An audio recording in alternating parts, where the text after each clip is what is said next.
ontem, ao comentar tecnicamente os votos do Moraes e do Dino, ele fez uma análise de o quanto o Moraes e o Dino conseguiram convencer as pessoas.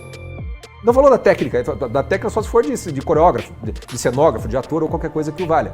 Quer dizer, não foi feito uma apresentação de um voto, como o do ministro Fux, em que se analisa os fatos e as provas. Foi um voto retórico baseado numa narrativa ficcional. Então, o poder que o voto do ministro Fux tem no voto do Moraes e do Dino, e acho que bota em maus lençóis os próximos que vão votar também, porque não vai dar para ficar somente na narrativa ficcional como se fosse uma historinha para ser contada. Olá pessoal, sejam bem-vindos. O meu nome é Bruno. Se você gosta e apoia o nosso conteúdo, então deixa o seu like e inscreva-se no canal.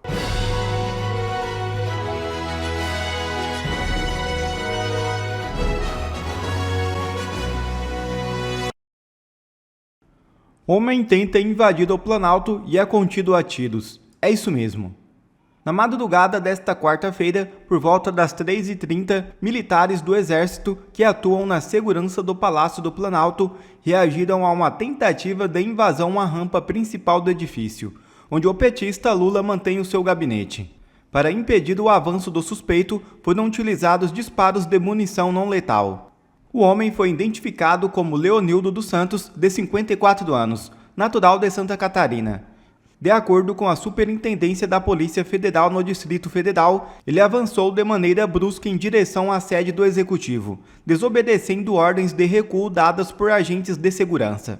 Diante do risco de rompimento da barreira de proteção, militares dispararam balas de borracha que atingiram o invasor no quadril e na perna, conseguindo detê-lo. Apesar dos ferimentos leves, Leonildo recebeu atendimento médico imediato e, em seguida, foi conduzido à CRDF, onde deverá prestar depoimento à Polícia Federal. O objetivo é esclarecer os motivos que levaram a tentar acessar o prédio presidencial. Alexandre de Moraes é alvejado e reviravolta inesperada pode acontecer. É isso mesmo. Luiz Fux agora não fala mais nas entrelinhas. Falou tudo na cara de Alexandre de Moraes. Ao se manifestar pela anulação do processo contra Jair Bolsonaro, o ministro repetiu exatamente os mesmos termos e argumentos de Donald Trump e comparou o julgamento do ex-presidente à perseguição às bruxas, judeus e hereges ocorridas no passado. O presidente dos Estados Unidos afirmou há semanas que o julgamento político de Bolsonaro significa uma caça às bruxas. Uma verdadeira reviravolta pode acontecer. O plano de Moraes foi alvejado por Fux. Agora tudo mudou. Surge uma nova realidade no julgamento que parecia ter um resultado pronto. Eu vou fazer uma geral aqui para a gente colocar, vamos dizer assim, setting the stage, vamos colocar o palco aqui para em cima a gente falar do que aconteceu. Fux, ele dividiu o voto dele em duas partes. Primeiro, preliminares. Quando ele abordou preliminares, ele examinou 5 pontos e em 4 desses 5 pontos ele foi favorável aos réus. Em 3 desses 5 pontos, ele concedeu a total anulação do caso. Para um julgamento ser válido, ele tem um pilar central, que é o pilar da validade.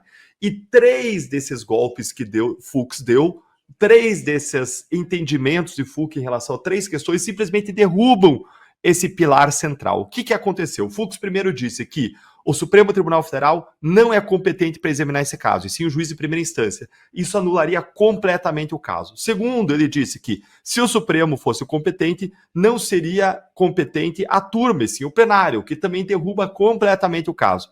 Em terceiro lugar, ele disse que há cerceamento de defesa. Ele disse que houve aí o que a gente chama de document dumping, ou seja, as defesas foram soterradas com o documento. E não se trata de existir ou não ali prova de acusação, porque as provas de acusação são trazidas para a própria acusação, para a denúncia, para as alegações finais. Mas a questão é se ali tem alguma prova exculpatória que as defesas possam usar. E nos mais de 70 terabytes de informações ali, isso caracteriza aí bilhões e bilhões de páginas impressas. Então, 3 fundamentos muito fortes para a anulação do caso criminal, destoando completamente dos ministros que votaram anteriormente. Em quarto lugar, Fux disse que, em relação ao deputado Ramagem, Alexandre Ramagem, ele concordava com a suspensão do julgamento em relação ao crime de organização criminosa, porque se existisse, teria se protraído, se estendido no tempo até um momento em que ele já estava no exercício do mandato parlamentar e, portanto, deveria ter sido suspenso também. Ou seja, até agora a gente já viu o Fux concedendo 4 dos pedidos preliminares. Em último lugar, esse foi o único pedido em que Fux não concordou com os réus. Ele disse aqui que a delação de Mauro Cid ela é válida. Ou seja, ele não anulou a delação do Mauro Cid, mas também ele não entrou ali nos detalhes da voluntariedade do Mauro Cid. Ele não enfrentou a questão daqueles áudios vazados do Mauro Cid. É um ponto em que eu respeitosamente aí discordo bastante da posição do ministro, mas vamos dizer aí que a gente ganhou de 4-1 na fundamentação do Fux em relação a vários pontos que podem derrubar todo o julgamento. Depois Fux foi para analisar o mérito do caso. Vamos lembrar que tem 5 crimes imputados aos réus. Primeiro, o crime de organização criminosa, depois tem 2 crimes de dano, que é o dano qualificado, referente a 8 de janeiro, e também a deterioração do patrimônio tombado, referente a 8 de janeiro. E por fim, você tem os 2 crimes mais graves, abolição violenta do Estado Democrático de Direito e golpe de Estado. Como que Fux falou genericamente desses crimes? Ele falou, olha, organização criminosa não é configurado, porque não tem um requisito necessário que é permanência e estabilidade de uma associação para a prática de crimes de modo indefinido, crimes indeterminados. E ele derrubou esse crime para todos os réus. Depois ele falou dos crimes de dano qualificado e de deterioração de patrimônio tombado. Disse que você não pode aplicar os 2 crimes em relação aos réus, mas um só. Você aplica aí o que chama de uma regra de especialidade, e ele disse que o que se aplicaria seria a deterioração do patrimônio tombado, mas ele também disse que não tem nada que vincule os réus com, especificamente, os danos causados, que isso partiu de uma decisão dos manifestantes, e apresentou uma série de argumentos nesse sentido. E, por fim, em último lugar, ele falou dos crimes de abolição violenta do Estado Democrático de Direito e de golpe de Estado. E aí, primeiro, ele deu a entender que ele absolveu os réus, mas depois, quando ele passou a analisar a conduta de réu por réu, ele condenou Mauro Cid pelo crime de abolição violenta, tentativa de abolição violenta do Estado Democrático de Direito. E a gente tem aí vários pormenores para analisar, mas de modo muito grosseiro. Dos 5 crimes, ele derrubou os crimes, 3 dos 5 em relação a todos os réus, sobraram 2. Esses 2, a abolição violenta de Estado Democrático de Direito e de tentativa de golpe de Estado, ele unificou os 2, dizendo que um absorve o outro, e aí ele passou a examinar réu a réu, em qual caso de qual réu que deve ou não ser condenado por esses crimes. Esse é um overview do voto. E vamos lembrar que o voto ainda não acabou, ele ainda está votando em relação réu por réu, quem deve ou não ser condenado por esses 2 últimos crimes que ele unificou em um só. Esse é um panorama geral aí do voto do Luiz Fux. Quero saber do doutor Adriano. Doutor Adriano, durante o julgamento, a gente ficava percebendo a expressão facial dos outros ministros, quando dava para ver. Havia um certo constrangimento, uma certa situação ali de desconforto, né? Porque o ministro Luiz Fux entrou derrubando as teses que até então pareciam ser um consenso ali, aquele mesmo discurso repetido por alguns magistrados, repetido por parte da mídia, e ele se comportou como um magistrado independente, como deve ser, e até trouxe esse ar fresco para muitos que estavam desacreditados da justiça. A gente vê nos comentários das pessoas elas afirmando: parece que ainda temos um juiz, ainda temos um magistrado que se comporta de forma autônoma, independente, sem ter esse espírito de corpo dos seus pares e pensando com seus próprios pensamentos e sua própria jurisprudência. Como é que o senhor analisa o voto do Fux nesse contexto de um juiz mais autônomo e mais corajoso, que ele demonstrou ser hoje no voto, porque talvez poucos esperavam que ele fosse tão contundente? O primeiro prazer estar aqui com vocês. O Dallagnol fez um resumo assim, mas perfeito. Ele pegou todo em Fux Trust, né, Dallagnol.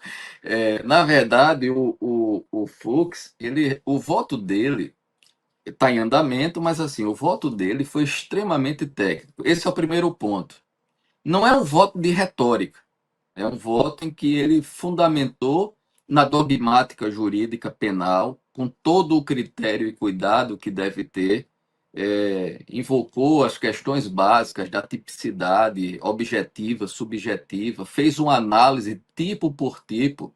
A expressão que ele usou, inclusive, de que a luva tem que caber adequadamente, né, vestir bem a mão, é uma boa imagem ele demonstrar isso. Não adianta você simplesmente com retórica, com discurso, tentar convencer a prática deletiva sem que você faça o casamento daquilo que está sendo apontado na denúncia com as provas, mas fazendo a correlação uma legislação. Aliás, eu acredito, Dallagnol, que o que a gente tem vivenciado muito nesse julgamento é a ausência de referência ao Código Penal e à Constituição. É incrível como, num processo penal desta gravidade, o Código Penal não esteja sendo frequentado, o Código de Processo Penal não seja frequentado. As discussões são absolutamente subjetivas. Né? Isso é que espanta, porque o que o voto do Fux tem de revolucionário nesse processo é dizer o seguinte: olha, nós temos uma legislação, nós temos uma doutrina consolidada, não é? E nós temos uma jurisprudência. E aí o que é impressionante, Tosi, nesse voto é o seguinte: ele se utiliza, inclusive, da ação penal 470, do mensalão, não é? Para mostrar que teses que foram rejeitadas lá em relação à organização criminosa, por exemplo, estavam sendo adotadas acriticamente. Então, essa é a grande virtude do voto do Fux, é trazer o racionalismo jurídico, a importância da dogmática jurídica e o respeito ao Código Penal e ao Código de Processo Penal. Ao Código de Processo, por exemplo, em matéria de competência absoluta em relação à primeira instância. Nós não estamos julgando, e é isso que ele lembra: olha, nós não estamos julgando aqui nenhum alguém com prerrogativa de foro. Não é? Isso deveria estar lá no primeiro grau. Agora, se está aqui, não era na primeira turma. Porque se a tese é que eu estou julgando um ex-presidente, trago porque o exercício do cargo conservaria a jurisdição do Supremo Tribunal Federal, muito bem. Então, se ele está sendo julgado como ex-presidente, na qualidade de presidente, vai para o pleno. Nunca na primeira turma. Isso é Código de Processo Penal e lógica vulgar, lógica simples. Não precisa de muito esforço lógico chegar a essa conclusão. Então, em resumo, esse overview que o Dallagnol deu do que foi hoje a discussão, basicamente, é que o Fux ele trouxe para este processo racionalidade jurídica, e isso estava faltando. O voto do Dino, inclusive, ontem, foi aquele voto retórico, foi um voto, inclusive, em certos momentos, dada a gravidade deste processo, até da Disney ele falou. Então, era muito lamentável o que nós estávamos vendo. E agora, voltamos a ter, ao menos, uma técnica jurídica séria no processo do Supremo Tribunal Federal. Doutor Adriano falou em técnica jurídica séria, né? Desculpa, Dallagnol, você ia comentar alguma coisa? Eu ia comentar que o Adriano ele tá perfeito, ele foi num ponto fulcral. Se eu for esquecer tudo que ele argumentou em termos de fatos, provas, dos crimes específicos, o que eu destacaria exatamente o que Adriano Soares trouxe. O que mais chamou atenção no voto do Fux foi o fato de que ele fundamentou profundamente. Qual foi a minha leitura disso? O que o Fux quis dizer com uma fundamentação profunda, e ele invocou toda hora, cada abordagem dele, ele buscava embasar na Constituição, na lei, e mais do que isso, nos grandes autores que sempre trataram do direito penal, nos professores que foram professores do meu pai, professores foram professores dos meus professores, os autores clássicos do direito penal. Gente do naipe de Nelson Hungria, Frederico Marques, autores formidáveis que formaram uma geração de penalistas, de processualistas. Fragoso, exatamente. Pessoas formidáveis, autores formidáveis. Toda hora ele citava os caras para dizer: olha, eu tô aqui, não tô aplicando a minha vontade, eu tô do lado da doutrina e do processo penal que sempre foram ensinados. Eles que estão aplicando a vontade deles. Eu estou do lado do direito, eu estou do lado da Constituição, das leis, do que sempre se ensinou. Ele citou jurisprudência, decisões de tribunais brasileiros e estrangeiros para endossar a sua posição, meio que dizendo assim: olha, aqui eu posso estar isolado na corte, mas eu não estou isolado, porque na verdade eu estou do lado da lei, da Constituição e dos grandes autores. Eles podem estar aqui em grupo, podem me dar 4 contra 1, contra o meu voto, mas eles estão apenas com a vontade, com o pensamento e com um wishful thinking, uma vontade deles de punir Bolsonaro e os réus da trama golpista. Discurso assim, isso que o doutor Adriano e o Dallagnol disseram explica por que ele se demorou tanto, está se demorando tanto, né? Vai dar umas 9 horas de voto. Teve, por exemplo, só sobre organização criminosa ali, acho que foi quase 1 hora, explicando, fundamentando o conceito, para depois dizer, ó, sem arma, sem uso de armas, sem tais e tais requisitos, não existe organização criminosa, não pode ser imputado isso, né? Mas, enfim, o que você tem a dizer sobre o voto surpreendente do Fux? Eu acho que o surpreendente é os outros votos não serem tão extensos e longos, dado o tamanho da narrativa construída desde 2021, com 8 réus, né, sei lá quantos trocentos terabytes de provas. Qualquer abordagem séria levaria muito tempo para fazer uma avaliação. Eu acho que o que o ministro Fux está fazendo hoje, e deixa claro algo que, os críticos já diziam, né? Mas uma coisa é os críticos dizer, outra a gente vê dentro do próprio STF isso acontecer. Quando a gente está diante do... Vou pegar o gancho do discurso retórico do Flávio Dino, que o doutor Adriano apontou. Aristóteles já dizia que o discurso humano tem quatro formas dele se atualizar. E esses quatro tipos de discursos humanos, ele tem também 4 tipos de destinatários, 4 tipos de credibilidade que são exigidas de cada um desses discursos. Um deles, por exemplo, é o discurso ficcional, né, onde aquela história só precisa ser meramente possível, né? A pessoa tem que meio que comprar aquele discurso e pronto, você entra naquilo lá, você entra na sala de cinema, você sabe que nada daquilo é de verdade, mas você vai lá e você vai assistir uma história.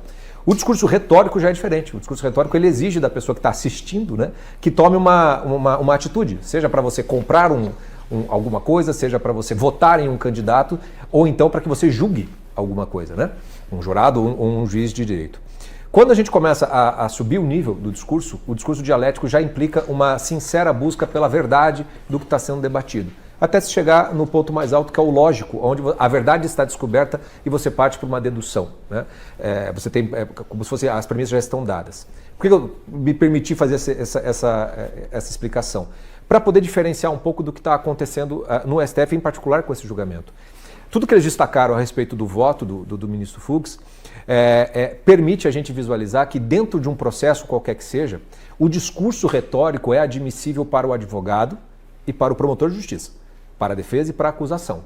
Porque eles estão ali tentando convencer o juiz ou o júri, né, a absolver ou a condenar de acordo com a sua premissa. Então há um espaço para que você possa usar da retórica para convencer e vai um pouquinho além. Tanto que qualquer um que já assistiu um júri sabe que tem todo um teatrão do advogado e do promotor, mas não do juiz. Porque a função do juiz, ele tem a função, e o ministro Alexandre de Moraes ontem falou que os alunos de direito, nos primeiros anos da faculdade, já sabem que temos que buscar a verdade real, né? Mas a verdade real nem sempre você encontra, então existe a verdade processual, que é aquela baseada nos fatos e nas provas e aquela melhor que se pode chegar. Mas é dever do juiz justamente julgar de uma maneira em que fatos e provas sejam muito, muito, muito claros e construídos, não para se construir uma narrativa retórica para convencer alguém, nem uma narrativa ficcional para parecer que é possível alguma coisa. Então o primeiro efeito que eu acho que o voto do ministro Fux foi, eu acho que 1% da população vai entender o voto inteiro, porque ele é extremamente técnico mesmo, acho que só os juristas vão conseguir dissecar tudo isso, mas o efeito dele, ele é um efeito quase que exorcizante dentro daquela turma.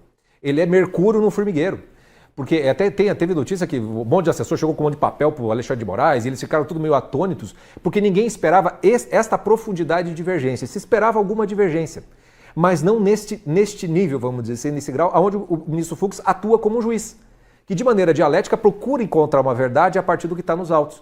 O primeiro trecho que a gente colocou aqui, ele falando assim, como é que pode estar querendo derrubar o governo eleito se ele era o governante eleito? Isso não faz o menor sentido pela literalidade do texto. Então, quanto mais técnico ele fazia, mais ele exorcizava os outros votos, que nem retóricos dá para dizer. E isso eu acho que é uma coisa importante. O ministro Dinos, quem assistiu ontem, tinha horas que ele parecia um sujeito muito humano, que ele estava quase que sofrendo para fazer aquele... Os juízes também sentem, a gente não sei o quê, tá.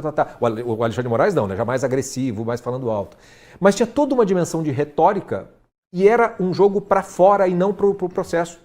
Foi muito curioso que eu fui assistir alguns comentaristas e acho que um advogado criminalista, num programa conceituado ontem, ao comentar tecnicamente os votos do Moraes e do Dino, ele fez uma análise de o quanto o Moraes e o Dino conseguiram convencer as pessoas. Não falou da técnica só se for de coreógrafo, de cenógrafo, de ator ou qualquer coisa que o valha. Quer dizer, não foi feito uma apresentação de um voto, como o do ministro Fux, em que se analisa os fatos e as provas. Foi um voto retórico baseado numa narrativa ficcional. Então, o poder que o voto do ministro Fux tem no voto do Moraes e do Dino, e acho que bota em maus lençóis os próximos que vão votar também, porque não vai dar para ficar somente na narrativa ficcional como se fosse uma historinha para ser contada. Já não dá mais para ficar isso, porque não se trata nem mais de retórica. Né? Você veja, o discurso ficcional, sabe o que me parece, até vendo essa narrativa, parece um pouco do De Volta para o Futuro. Lembra do filme do De Volta para o Futuro? Que quando ele voltava lá para o futuro, ele não podia interferir no passado, porque se ele interferisse no passado, mudava o futuro. Ele acabou interferindo, o pai e a mãe dele talvez não se encontrassem, e aí ele começa a assumir na foto que ele tem, ele começa a não conseguir tocar guitarra, numa das cenas mais icônicas do filme. Até que tudo dá certo, os pais deles ficam, e aí o filme termina com ele voltando para o futuro, que é o momento presente dele, só que ele volta e não é mais a mesma família. Não é a mesma casa. O pai e a mãe dele têm outra história. O que significa dizer que a premissa do filme, ela tem uma contradição lógica em si mesma. Ele tinha que ter desaparecido também, porque ele tem que ser outra pessoa quando ele volta, porque os pais dele foram outros nesse processo. Por que a gente não se incomoda com isso? A gente se diverte e acha o filme maravilhoso. Eu adoro o filme, é dos meus preferidos. Porque o discurso ficcional, ele só exige que você compre a história, compre a ideia. A narrativa que o Alexandre de Moraes impingiu ao Procurador-Geral da República, que para mim é o que vai sair mais humilhado de tudo isso, que ele construiu então, como um péssimo escritor, essa narrativa toda, basta você acender a luz do cinema para mostrar, fazer, não tem como voltar lá em 2021 para estar combinando uma organização criminosa para ter depredação em 8 de janeiro. Não faz o menor sentido em 2 segundos. Então o poder do voto do ministro Fux, ele é um poder exorcizante. É possível que o ministro Fux se torne o Felca do STF. Porque se a gente voltar, lembra do influencer Felca? Aquilo que o Felca falava, Damares Alves falava como senadora, você tinha outros influenciadores, já tinham falado todos a mesma coisa, mas não adiantava falar. Tinha que ser alguém que aparentemente é isento de tudo isso e que não tem lado. E é mais ou menos isso que é o ministro Luiz Fux. Como é que você vai ignorar? Como boa parte da mídia faz quando as críticas vêm. Não, então, o potencial dele ser um Felca no STF é bastante grande. Se vai ou não, a gente vai ter que esperar as cenas dos próximos capítulos. Mas acho que isso é importante de destacar. O que o ministro Luiz Fux faz é mostrar o quão ficcional, né, o quão diretores de quinta categoria são o Procurador-Geral da República, o ministro Alexandre de Moraes e mais ainda o ministro Flávio Dino. Nenhum deles individualizou as condutas dos réus, dos seus votos. Todos numa grande historinha contada e cheia de muita retórica que só convence quem não precisa mais ser convencido. 2 aspectos